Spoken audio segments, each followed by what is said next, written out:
Goeiedag en welkom by NG Vera Park se digitale bediening. My naam is Corneil Jacobs en welkom by vandag se preek. Ons gaan kyk na Johannes 10 van vers 1 tot by vers 18, 'n bekende gedeelte, 'n ryk metafoor waar ons leer oor Jesus as die goeie herder, 'n beeld wat gebruik word om vir ons te vertel wie Jesus is. Nou hier is 'n baie goeie teks, veral wanneer dit kom by godsbeeld. Ons het so rukkie terug gepraat oor hoe belangrik dit is om 'n gesonde godsbeeld te hê. En hierdie gedeelte gee vir ons 'n baie mooi beeld van ons verhouding met God. Nie net openbaar dit aan ons die beeld van Jesus as herder nie, maar 'n baie belangrike onderskeid ook om te maak dat dit by implikasie beteken dat ons die skape is. En ons tema vir vandag is om 'n goeie skaap te wees. So die manier waarna ons na hierdie teks toe kom vandag is om te kyk maar hoe kan ons leer uit hierdie teks uit om vrug te dra. Ons tema hierdie kwartaal is nuwe vrug in 'n jaar van groei waar ons gedink het oor nuwe diepte. Kyk ons dan nou na nuwe vrug. Hoe kan ons vrug dra om 'n goeie skaap te wees aan die hand van hierdie beeld van hierdie teks? Nou 'n kernvraag wat ons uitnooi, wat hierdie teks ons uitnooi om te vra, en 'n vraag wat elkeen van ons moet vra uit hierdie teks uit is: van wie is jy afhanklik? Van wie is jy afhanklik? Nou die evangelie van die wêreld, dit wil sê die nuus wat die wêreld versprei as goeie nuus, is een wat praat teen afhanklikheid. Die beweging oor die algemeen in vandag se tyd is om onafhanklik te raak, om selfstandig te raak. En ongelukkig is die vrug van hierdie goeie nuus van die wêreld loop uit op eie wysheid, op selfsug en op trots. Nou die goed daarvan, ons moet ook sê dat daar goeie dinge ook is daarin om onafhanklik te wees, om selfstandig te wees. Independent is die Engelse woord. En dit is so diep gewortel in Amerikaanse kultuur, nê? Die Independence Day, ook hierdie onafhanklikheid, veral in 'n makrokonteks, in kolonialisasie. Ek sê altyd om dit te sê in Afrikaans. Colonization, kolonialisering. En daardie onafhanklikheid in 'n makrokonteks. Maar as ons kyk in 'n individuele konteks, wanneer ons dink oor onsself, ons het gepraat oor ons identiteit in Christus natuurlik. Die goed daarvan is om nie 'n las te wees op die samelewing nie. En dit is die positief daarvan, maar die sleg daarvan as ons dink oor onsself as onafhanklike individue, as selfstandige individue, dan kan dit die risiko lei dat ons hierdie tipe van 'n onafhanklike trots het, wat beteken ons sukkel om hulp te vra. Ons sukkel om kwesbaar te wees. Ons sukkel ook om genade te aanvaar. Nou, wanneer dit kom by ons verhouding met God, kan ons nie so dink oor onsself nie. Ons staan in 'n afhanklikheidsverhouding met God. Ons staan in 'n afhanklikheidsverhouding met Jesus, ons verlosser. Ons erken wanneer ons geloof bely dat ons nie onsself kan red nie. Daarom nooi hierdie beeld ons uit om opnuut te besef hoe afhanklik ons is van Jesus. En om onsself ook krities te vra, maar van wie is ons afhanklik? Die kernvraag vir vandag is: van wie is ons afhanklik? Voordat ons lees uit hierdie gedeelte uit, kom ons bid en ons sê dankie vir die Here dat ons 'n gemeenskap van gelowiges kan wees en dat ons ook die voorreg het om vandag sy woord te kan ontvang.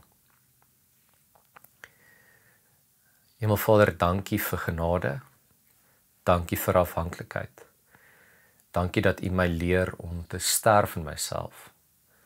So kom ons vandag in afhanklikheid na U woord toe. En ons wil vra dat U daardeur aan ons die waarheid sal openbaar.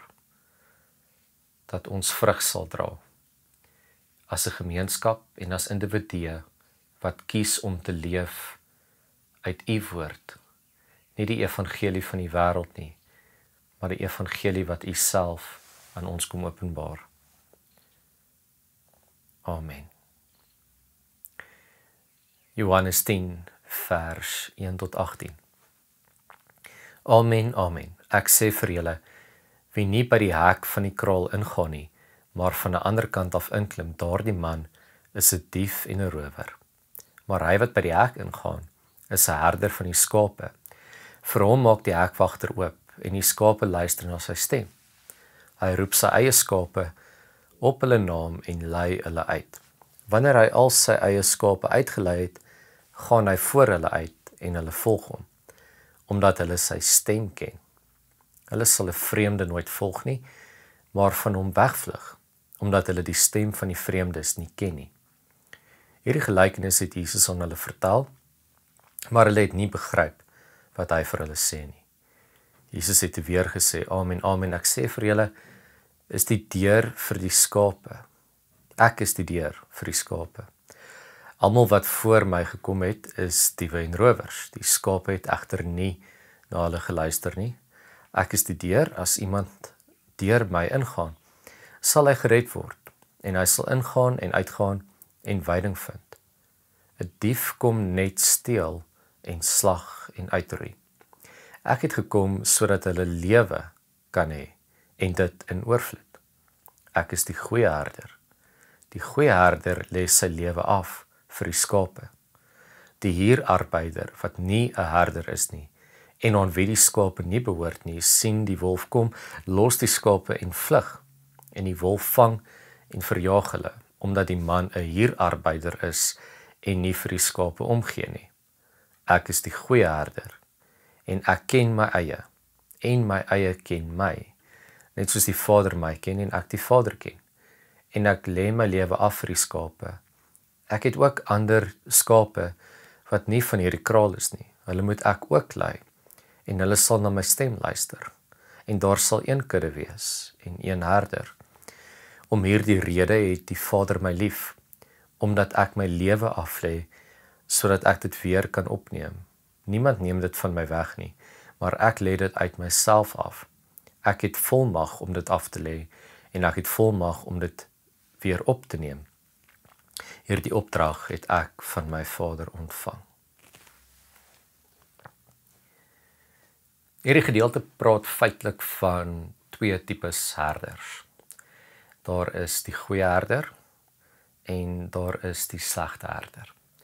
Nou hierdie beeld vir 'n Joodse gehoor, dit wil sê Jode wat Christene geword het en wat daar in Efese in die tyd wat Johannes skryf in die gemeenskap aan wie Johannes hierdie brief sy evangelie rig uiteindelik, is hierdie 'n bekende beeld. Meeste van hulle was boere gewees, het landbou geken en hierdie beeld sou by hulle resoneer het. Nie net vanuit hulle konteks nie, maar ook vanuit die geskrifte. Daar is 'n hele paar voorbeelde uit die Ou Testament waar hierdie beeld van die herder en die skape gebruik word. Ons almal ken Psalm 23 al so goed, die Here is my herder. Maar ek wil hierdie gedeelte uit Jeremia 23 vers 1 tot 4 ook vir julle lees. 'n Gedeelte wat in 'n ballingskapse konteks ook geskryf is. En hoor hoe soortgelyk hierdie metafoor gebruik word om te praat oor die verhouding tussen God en sy volk, die herder-kudde metafoor. Jeremia 23 vers 1 tot 4 sê: "Wee die herders wat die kleinvee van my weiveld ten gronde laat gaan en hulle uitmekaar jaag, is die uitspraak van die Here. Daarom so sê ek, die Here, die God van Israel, oor die herders wat my volk moet laat wei. Dit is julle wat my kleinvee uitmekaar gejaag en verdryf het. Julle het nie vir hulle verantwoordelikheid aanvaar nie. Kyk, ek gaan julle tot verantwoording roep oor julle bose dade, is die uitspraak van die Here. Maar ek self sal die wat oor is van my kleinvee bymekaar maak uit al die lande waarin ek hulle verdryf het, en ek sal hulle terugbring na hulle weiveld. Dan sal hulle vrugbaar wees en vermeerder, en ek sal herders oor hulle aanstel, en die sal hulle laat wei. Hulle sal nie meer bang of verskrik wees of vermis word nie, is die uitspraak van die Here." Wanneer ons dink oor ons eie daagse konteks, hier waar ons leef in 2025, hier in Centurion in Suid-Afrika of waar ook al jy jouself in die wêreld bevind, leef ons in 'n tyd waar ons geweldig blootgestel word aan 'n klomp verskillende stemme, stemme van die wêreld, sogenaamde herders. Party van hulle spring oor die draad, party van hulle is daar nie om goeie herders te wees nie, maar wat slegte herders is. En ek wil hê jy moet vir 'n oomblik dink oor die invloed wat jou blootstelling aan die herders van die wêreld het op jou verhouding met God. Dink oor die invloed wat dit het op jou lewe oor die algemeen. Ons stel onsself bloot aan so baie dinge vandag. Want dit is so toeganklik, nê, om onsself bloot te stel aan al hierdie dinge. Ek was onlangs op 'n vlug gewees, 'n baie lang vlug, en mens kan so verveeld raak op 'n vliegtuig. En agter op die sitplek voor jou het jy 'n skermpie, en op die skermpie het jy baie keuses. En dis nou vermaaklikheidskeuses. Daar's spelletjies, daar's flieks, daar's TV-programme, daar's nuus, daar's tydskrifte. Nou natuurlik moet hulle probeer kuiter vir 'n internasionale gehoor. Maar die lugredery is een van Arabiese herkoms. Etihad lugredery. Ons het Singapore toe gevlieg, so ons moes deur Abu Dhabi gaan. En hulle eie kultuur feature net so prominent soos al hierdie ander kulture vir wie hulle probeer kuiter. En op hierdie skerm is daar 'n klomp dinge wat jy van kan kies. Nou, ons sien dit natuurlik as vermaak, iets om na te kyk, om hierdie 8 uur lange vlug net verby te laat kry. Maar elke ding waarop jy klik, is iets waaraan jy jouself kies om jouself aan bloot te stel. Daardie stemme, daardie narratief, daardie stories gaan sit diep binne. En ons stel onsself bloot baie keer aan goed sonder om te dink aan die effek wat dit op ons het. Nou hierdie herders van die wêreld is nie altyd goeie herders nie. Dit is stemme wat nie 'n goeie effek het op die manier wat ons dink, doen, glo, en uiteindelik beïnvloed dit ook hoe ons optree. So ons moet baie versigtig wees om onderskeid te maak. Nou die wonderlike ding van hierdie teksgedeelte wat Johannes 10 vir ons vandag bring, is dit gee vir ons 'n maatstaf om te sê dit is hoe 'n goeie herder lyk. Dit is die eienskappe van 'n goeie herder, en dit gee vir ons 'n bloudruk om die ander stemme van die wêreld teen te meet. En as ons gaan kyk na die grootste eienskap van hierdie herder, is dit die een wat sy lewe opoffer vir die skape. Dit is sy eie skape, dit is nie 'n huurarbeider nie. Dit is iemand wat die belange van die skape bo die belange van homself sit. En dit is uiters skaars in die wêreld, nê, om iemand te kry wat ander se belange bo sy of haar eie belange sit, veral omdat ons leef in 'n tyd van hierdie onafhanklike, selfstandige, selfgesentreerde kultuur waarin ons leef. So dit is baie moeilik om werklik 'n goeie herder vandag in die wêreld te kry. Ons moet onthou, hierdie gedeelte roep ons nie om goeie herders te wees nie. Dit roep ons om goeie skape te wees. Want Jesus is die goeie herder. En ons moet onsself gee vir die regte herder, nie vir valse herders nie. Nou die kenmerk wat hierdie gedeelte uitlig, wat ek ook wil uitlig vandag, is hierdie vers wat sê is, ek ken my eie en my eie ken my. Nou ek het 'n bietjie gaan kyk na die woord wat gebruik word daar vir ken in die Grieks, en dit is die woord ginosko. Grieke het baie woorde, meer as een woord gehad vir 'n bepaalde konsep. Byvoorbeeld vir tyd het hulle 'n paar woorde, en ook vir kennis. Nou vir kennis het hulle 3 woorde, waarvan ek weet ten minste, oida, wat basies boekekennis is, ginosko, wat hier gebruik word, ginosko, ek gaan nou daarby kom, en Sophia wat wysheid is. Nou ginosko is anders as Sophia en oida. Ginosko is 'n intieme kennis.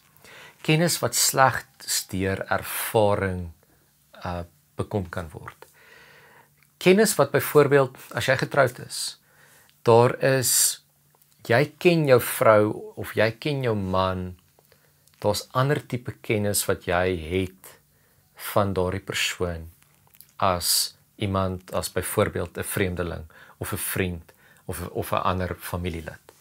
Daar is ginosko, intieme kennis. En dis die woord wat hier gebruik word wanneer Jesus praat oor sy kudde. Is daar 'n intieme, diep kennis wat iemand van buite af nie verstaan nie, is om te sê ek ken die hartsverlange, die hartshinkerling, die diepste plek van hierdie skaap, van hierdie kudde, ken ek. En hulle ken my, want ek het myself aan hulle openbaar. Daar's 'n vertroue, daar is 'n intieme kennis. En dit het my laat dink aan Matteus 7 vers 21 tot 23. Luister hierna. Nie elkeen wat vir my sê, Here, Here, sal ingaan in die koninkryk van die hemele nie, maar net diegene wat die wil doen van my Vader in die hemele. Baie sal op daardie dag vir my sê, Here, Here, het ons nie in U naam geprofeteer en in U naam demone uitgedryf en in U naam baie kragtige dade verrig nie. En hoor hierdie, dan sal ek openlik vir hulle sê, ek het julle nooit geken nie. Gaan weg van my af, julle wat wetteloosheid bedryf. En nou is ek spyt, ek het nie gaan kyk na die Griekse woord wat hier gebruik word vir ken nie, maar ek kan sommer net aflei dat dit dieselfde is. Ek sal daarna gaan kyk voor Sondag se preek en net daarso 'n bietjie gaan daarna gaan kyk. In elk geval, waaroor dit hierso gaan is Jesus sê ook hierso, ek het julle nooit geken nie. Nou ons is baie keer op hierdie konsep van ken jy Jesus, hoe baie weet jy oor Jesus, en ons lees ons Bybels, en niks fout daarmee nie. Maar die vraag hierso is, ken Jesus jou? Hoe ken Jesus jou? En as ons teruggaan na daai oorspronklike vraag van afhanklikheid, iemand kan jou nie leer ken, as jy nie jouself ontbloot aan hulle nie. Ek praat nie van liggaamlik ontbloot nie, ek praat van om jouself emosioneel oop te maak, kwesbaar te wees, afhanklik te wees. Eers wanneer jy oopmaak en kwesbaar en afhanklik is, dan gebeur hierdie intieme kennis, hierdie ginosko kennis. Wie is daar wat jy so diep ken? En ken jy Jesus so diep? Het jy jouself oopgemaak aan Jesus? Nou ek wil afsluit met 'n paar kernpunte wat ek dink ons kan wegvat van hierdie gedeelte af, wat my en jou kan help om vrug te dra in die wêreld, om goeie skape te wees, dat ander mense kan kyk en sê, "Sjoe, ek wil deel wees van hierdie kudde. Ek soek hierdie mense se herder. Ek wil hê hulle herder met my herder ook wees, dat ons kan getuig van die genade van Jesus Christus, dat ons kan getuig van die goeie wêreld en die daar waar ons beweeg in die wêreld daar buite." Eerstens, om 'n goeie skaap te wees, is nie om alles te weet oor die herder nie, maar om jou hart oop te maak vir die herder. Om 'n goeie skaap te wees is om nie te gaan en te sê hoe wonderlik jy is nie, maar om te gaan en te sê hoe wonderlik die herder is. Om jouself oop te maak en te sê, Here, hier is ek. Ek ontbloot myself. Ek is afhanklik. Ek steek niks weg nie. Leer my ken. Dit is om 'n goeie skaap te wees. Tweedens, jou diepste oop te maak vir God. Om leerbaar en diensbaar te kan wees. So, wanneer ons sê ons maak onsself oop en ons sê, Here, hier is ek, dan is dit nie om onsself te verryk of om 'n band met Jesus te hê wat nie uitvloei nie. Dit gaan daaroor dat ons dit doen sodat ons leerbaar kan wees en diensbaar kan wees. Dat ons hierdie wat God aan ons openbaar, hierdie genade wat God aan ons openbaar ook kan laat uitkring in die wêreld daar buite. Dit bring ons terug na hierdie vraag toe, hoe afhanklik is jy van God? Ons het in die begin gevra, van wie is jy afhanklik, nê? En nou vra ons, hoe afhanklik is jy van God? En hierdie gedeelte nooi ons uit om dieper te dink oor afhanklikheid. Baie keer as ons dink oor afhanklikheid, dan dink ons net in terme van versorging en beskerming. Nou, dit is, ek vat niks weg daarvan nie. Dit is waar hierdie hele metafoor gaan. 'n Herder versorg en beskerm en lei op die regte paai, soos Psalm 23 sê, en lei die kudde. Maar kom ons dink in ons tyd. Ons lewe in 'n tyd van oorvloedigheid, waar daar meer as genoeg is. Ja, daar's mense wat te min het, maar ons leef werklik in 'n era, As ons net gaan kyk in die geskiedenis van die wêreld, leef ons in 'n era van oorvloed. En die gedeelte nooi my en jou uit as gelowiges om dieper te dink oor afhanklikheid.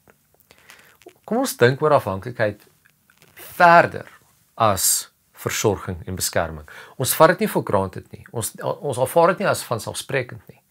Ons is dankbaar daarvoor natuurlik, maar kom ons dink byvoorbeeld oor 'n diep verhouding met God. Is jy afhanklik van God vir jou geestelike gesondheid? Is jy afhanklik van God vir die kwaliteit van jou verhoudings? Is jy afhanklik van God vir die leerbaarheid van jou siel? Is jy afhanklik van God vir kwesbaarheid, vir jou gesondheid? Is jou denke en woorde afhanklik van God? Leer jy om te praat soos die goeie herder praat? Nou, laastens, ons moet nie die fout maak om te dink ons is enkel lopende of alleen lopende skape nie. Hierdie kan nie in isolasie gebeur nie. As ons sê ons wil vrug dra, as ons sê ons wil goeie skape wees, wys vir my 'n appelboom wat net een vrug het. Die goed werk nie so nie. As ons na hierdie teks kyk, die goeie herder en die goeie skape, dan is daai meervoud van skape, die kudde, is baie belangrik. En dit is so belangrik dat ons die gemeenskapsaspek van hierdie teks moet raak lees. Om 'n goeie skaap te wees, beteken jy's deel van 'n gemeenskap. Jy's nie 'n lone wolf, iemand wat alles self en alleen probeer doen nie. Gou vinnig vir julle sê, ek oefen nou vir 'n half Eysterman, 'n Ironman hier in Mossel Bay, 16 November. En dis die eerste keer wat ek dit alleen moet doen, dat ek alleen moet oefen. Die vorige 2 kere wat ek dit gedoen het, het ek 'n community gehad. Ek het 'n vriend gehad en ons het saam gaan oefen. Ons was al was ons net 2.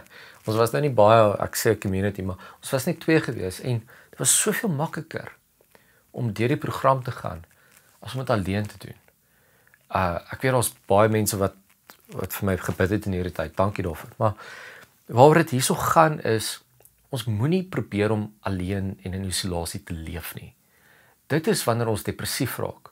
Dis wanneer ons agteruit gaan in terme van liggaamlike en geestelike gesondheid. So ek nooi jou uit, as jy dalk iemand is wat vreeslik eensaam en alleen is, sit jouself daar buite.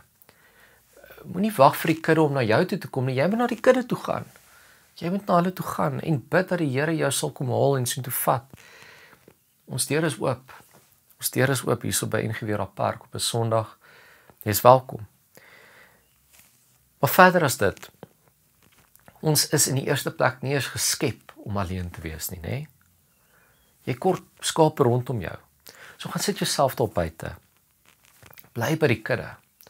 Of dit 'n geloofsgemeenskap is, of 'n sosiale groep, of 'n boekklub, of 'n rolbalklub, of 'n paddelklub, of 'n golf, wat ook al jy wil doen, maar kry jouself in 'n gemeenskap van mense. 'n Gemeenskap van gelowiges is nie net mense wat aan 'n kerk behoort nie. Dit is daar waar gelowiges in die wêreld is, nê. So gaan en kry 'n kudde. En kom ons almal kom net weer voor die goeie herder. En ons sit hierdie stemme van slegte herders wat net daar is vir hulle self. Ons wys dit weg. Ons tune dit uit. Ons sit daai klank af. En wanneer daar hierdie stemme kom, dan sê ons nee, ons gaan nie hiervoor luister nie. Ons gaan luister na die goeie herder. Ons gaan luister na Jesus. Dit is wie ons lei in hierdie lewe. Kom ons bid en vra die Here om hierdie boodskap te seën aan ons. Hemelvader, dankie dat U aan ons hierdie beeld gegee het. Dat dit 'n beeld is wat ons kan verstaan. Dat dit 'n teks is wat U vir ons bewaar het hierdie eeue en een wat ook relevant kan wees vir ons vandag. Dat dit waarde het vir ons lewens. Here, maak ons harte sag, dat ons leerbaar en diensbaar sal wees. Nie eiewys nie. Nie dink ons het al die antwoorde nie, maar werklik ons kwesbaarheid sal omarm.